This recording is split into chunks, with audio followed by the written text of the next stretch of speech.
গাজা উপকূলের দিকে এগোচ্ছে এক অভূতপূর্ব মানবিক উদ্যোগ সুমুদ ফ্লোটিলা। ৪০টিরও বেশি নৌযান নিয়ে গঠিত এই বড় আকারের নৌবহনে রয়েছে বাংলাদেশ সহ বিভিন্ন দেশের সংসদ সদস্য, আইনজীবী, গণমাধ্যম কর্মী, মানবাধিকার কর্মী ও স্বেচ্ছাসেবক। আল জাজিরাতে প্রকাশিত একটি প্রতিবেদনে বলা হয়, ফ্লোটিলাটি মূলত ইসরায়েলের আরোপিত সমুদ্র অবরোধ ভাঙতে গাজায় পৌঁছানোর চেষ্টা করছে।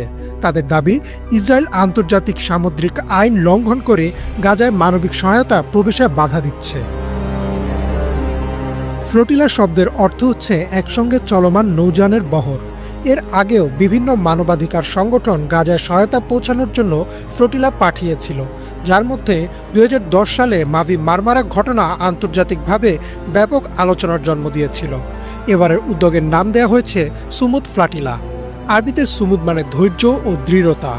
এর মধ্য দিয়ে বোঝানো হচ্ছে গাজায় দীর্ঘদিনের অবরোধ ভাঙার জন্য এই প্রচেষ্টা কেবল মানবিক সহায়তা নয়, বরং প্রতিরোধের প্রতীকও।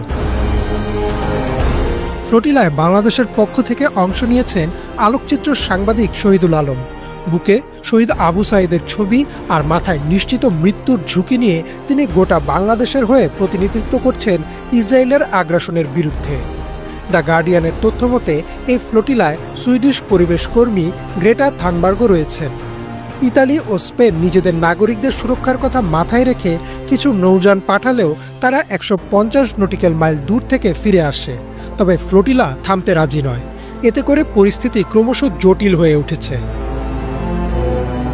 সংবাদ সংস্থা রয়টার্সের একটি প্রতিবেদন মতে, কনসায়েন্স নামের একটি তুর্কি জাহাজ, যা গত মে মাসে ড্রোন হামলায় ক্ষতিগ্রস্ত হয়েছিল, পুনরায় ইতালির উত্রান্ত বন্দর থেকে যাত্রা শুরু করেছে। তুর্কি এমপি সেমা সিলকিন জানান, জাহাজটি হামলার পরও গাজায় পৌঁছতে বদ্ধপরিকর। উল্লেখ্য, ওই হামলার জন্য ইসরায়েলকে দায়ী করা হলেও তারা এর দায় অস্বীকার করেছে। ইসরায়েলি গণমাধ্যম টাইমস অফ ইসরায়েল জানিয়েছে, দেশটির নৌবাহিনী ইতোমধ্যেই ফ্লোটিলাটি আটকানোর জন্য প্রস্তুতি নিচ্ছে।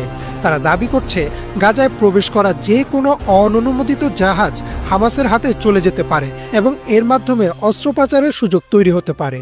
তবে আন্তর্জাতিক মহল একে মানবিক সহায়তা ঠেকানোর অমানবিক পদক্ষেপ হিসেবেই দেখছে। অন্যদিকে সাধারণ মানুষ সামাজিক মাধ্যমে এই ঘটনাকে নিয়ে ব্যাপক আলোচনা করছে।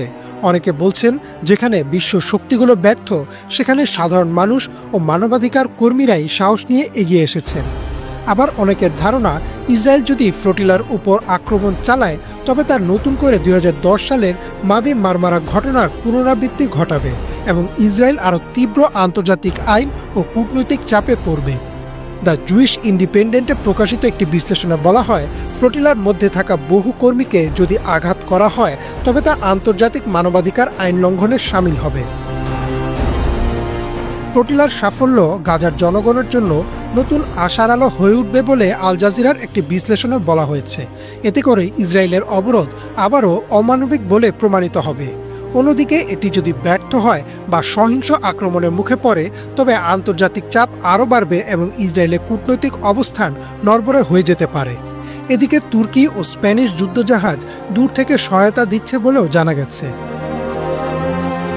সব মিলিয়ে বলা যায়, সুমুদ ফ্লোটিলা কেবল একটি মানবিক সহায়তা বহন নয়, বরং গাজায় অবরোধ ভাঙার এক বৈশ্বিক প্রতিরোধের প্রতীক। যদি এই উদ্যোগ সফল হয়, তবে গাজার কোটি মানুষের জন্য এটি একটি ঐতিহাসিক মুহূর্ত হয়ে দাঁড়াবে। আর যদি ইসরায়েল আক্রমণ চালায়, তবে তা নতুন করে আন্তর্জাতিক আইন ও রাজনৈতিক সংকট তৈরি করবে। ফলাফল যাই হোক না কেন, এই যাত্রা ইতোমধ্যেই বিশ্ববাসীর চোখে মানবতার জন্য এক সাহসী সংগ্রামের নাম হয়ে উঠেছে। ইমরান মাহমুদ, বাংলা ভিশন।